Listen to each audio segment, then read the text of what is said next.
உலக மக்கள் எல்லோருக்கும் வணக்கம். சுபிக்ஷா டிவி வாயிலாக நான் உங்கள் ஜி கோபால் பேசுகிறேன். இன்னைக்கு நாம் பேசக்கூடிய தலைப்பு ஜூலை மாத பலன்கள். இந்த ஜூலை மாத பலன்களாகப்பட்டது என் நெஞ்சம் நிறைந்த மீனராசிக்காரர்களுக்கு எப்படி இருக்கும்? அது போக இந்த மீன ராசிக்காரங்களாகப்பட்டது ரொம்ப ரொம்ப பொறுமைசாலிகள். விட்டு கொடுத்தால், அதாவது விட்டு கொடுப்பவர்கள் கெட்டு போனதில்லை. அந்த பாலிசி இவங்களுக்கு பொருந்தும்.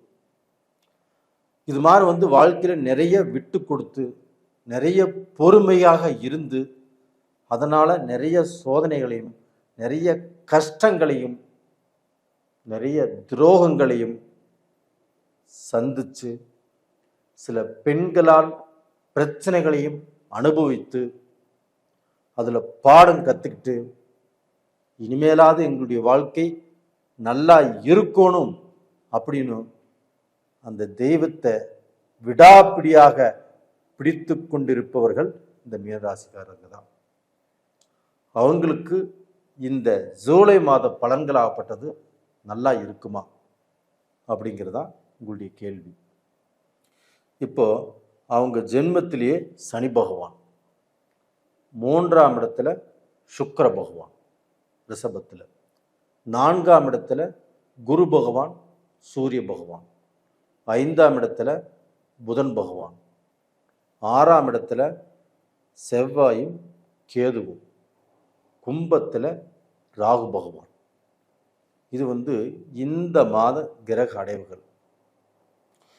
அப்போ இந்த மாத கிரக அடைவுகளால் எங்களுக்கு ஏதாவது எங்கள் வாழ்க்கையில் கொஞ்சமாவது வெளிச்சம் வருமா? நாங்கள் ஒரு ஸ்டெப்பாவது மேலே ஏறுவோமா?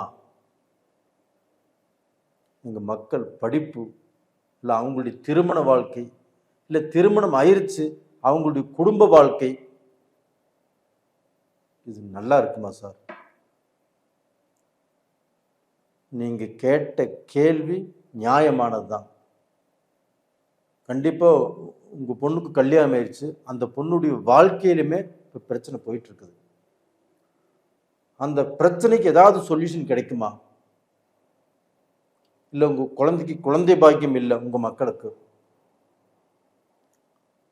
இல்லை, உங்கள் மக்களுக்கு கல்யாணம் ஆகலை, இது ஏதாவது நடக்குமா அப்படின்னா கண்டிப்பாக 99% நடப்பதற்கு வாய்ப்பு இருக்கிறது.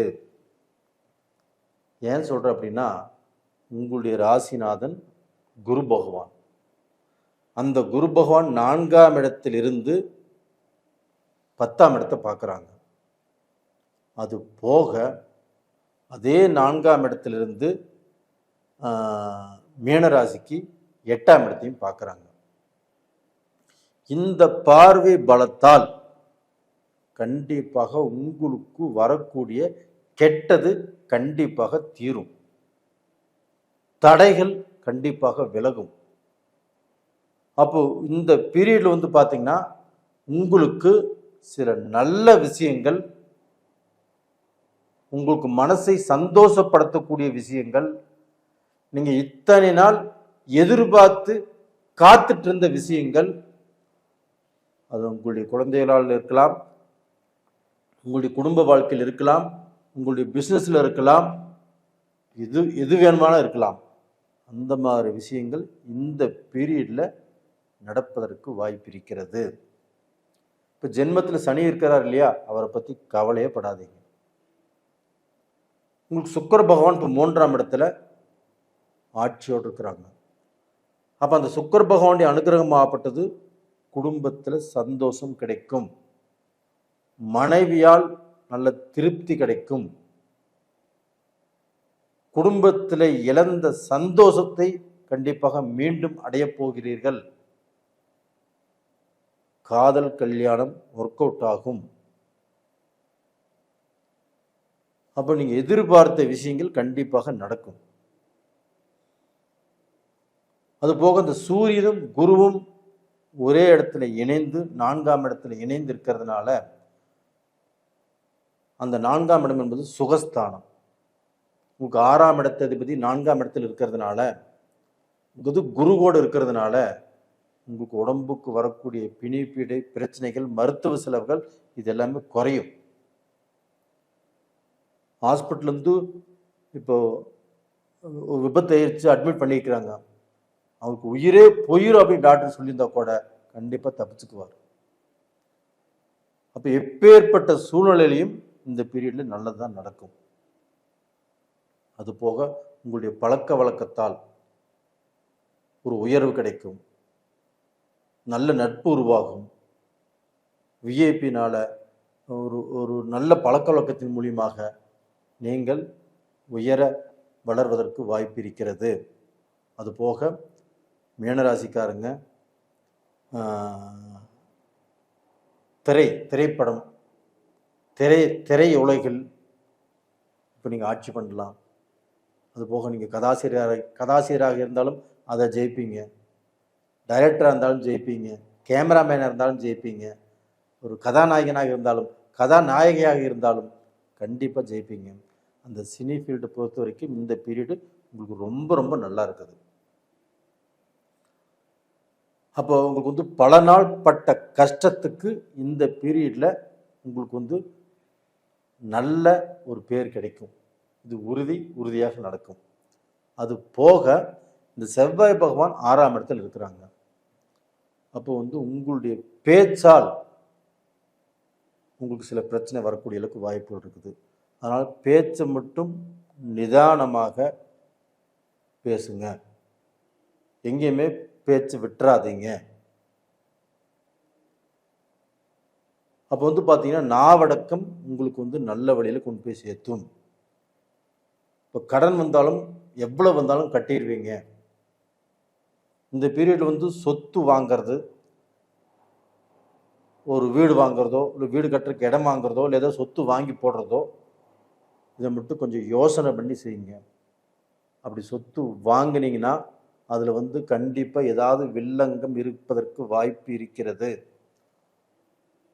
அதனால் இந்த 1.5 மாதம் வாங்காமல் இருப்பது நல்லது. ஏதோ அர்ஜெண்டாக வாங்கியே ஆகணும் அப்படிங்கிற சூழ்நிலை இருந்துச்சுன்னா லீகல் பாருங்கள், ஒரு இடத்துக்கு 5 இடத்துல பாருங்கள். இப்போ ஒருத்தர் ரொம்ப உங்களுக்கு தெரிஞ்சவர், ரொம்ப வேண்டப்பட்டவர், அவர் தான் விற்கிறாரு, அவர் இடம் ஒன்றும் பிரச்சனை இருக்காது, அதெல்லாம் நான் வந்து பேச்சு அடிப்படையிலேயே வாங்கிக்கிறேன் அப்படின்னா கண்டிப்பாக மாட்டிக்குவீங்க. அதில் தான் பிரச்சனை இருக்கும். அது அவருக்கும் தெரியாமல் இருக்கலாம். அதனால் எதையுமே லீகல் பார்த்துக்கிறது நல்ல விஷயம். அதுபோக இந்த பீரியடில் மீனராசிக்காரங்க யாருக்கும் முன்ஜாமீன் போட வேண்டாம். ஒருத்தர் காரியத்தில் போய் நீங்கள் முன்னாண்ட நிற்க வேண்டாம். எதுவாக இருந்தாலும் தெய்வத்தை கும்பிட்டுட்டு ஒரு காரியத்தை செய்யுங்க, உங்களுடைய தாய் தகப்பனை கும்பிட்டு செய்யுங்க. கண்டிப்பாக எல்லாமே நல்லபடியாக நடக்கும். இந்த பீரியடில் நீங்கள் வணங்க வேண்டிய தெய்வம் எது அப்படின்னா சனி பகவானை வணங்குங்க, அதே குரு பகவானை வணங்குங்க. வியாழக்கிழமை நாளில் குரு பகவானை வணங்குங்க, சனிக்கிழமை நாளில் சனீஸ்வரனை வணங்குங்க. இந்த பீரியடில் அந்த சனீஸ்வரனை வணங்கி வந்தால், அந்த குரு பகவானை வணங்கி வந்தால் உங்கள் மனசில் இருக்கக்கூடிய குறைகளை சொல்லி கண்டிப்பாக வணங்கி வாங்க, நல்லா இருப்பீங்க. நேயர்களே, நீங்கள் நிறைய பேர் என்னுடைய வீடியோ பார்க்குறீங்க, எனக்கு சப்ஸ்கிரைப் பண்ணுறீங்க, உங்களுடைய ஜாதகத்தை எல்லாமே அனுப்புகிறீங்க. உங்களுடைய நல்ல எண்ணத்துக்கும் நீங்கள் பார்த்து என்னை ரொம்ப ஊக்குவிக்கிறீங்க. என்னுடைய மனமார்ந்த நன்றிகளும் கூட. இந்த வீடியோவை நீங்கள் ஸ்கிப் பண்ணாமல் பார்த்ததுக்கு ரொம்ப ரொம்ப நன்றி. பார்த்துட்ருக்கிறீங்க, கண்டிப்பாக பார்ப்பீங்கன்னு நினைக்கிறேன். அதுக்கு ரொம்ப ரொம்ப நன்றி. உங்களிடமிருந்து விடைபெறுவது உங்களின் ஜி கோபால். நன்றி, வணக்கம். இப்போ உங்களுடைய ஜாதகத்தில் உங்களுடைய லக்னம், உங்களுடைய ராசி, இப்போ இருக்கக்கூடிய கிரகங்கள், இப்போ நான் சொன்ன பலன் எல்லாமே உங்களுக்கு நடக்கணும். அதில் வந்து ஒரு சிலருக்கு நடக்கலை, நீங்கள் சொல்கிறீங்க ஆனால் நடக்க மாட்டேங்குது அப்படின்னு கமெண்ட்ஸ் போடுறீங்க. இது வந்து உங்கள் ஜாதகத்தில் ஏதாவது ஒரு குறை இருக்கும். உங்கள் ஜாதகத்தை கண்டிப்பாக ஒரு முறை பாருங்கள். என்கிட்ட அனுப்பிச்சி வைங்க, நான் பார்த்து சொல்கிறேன்.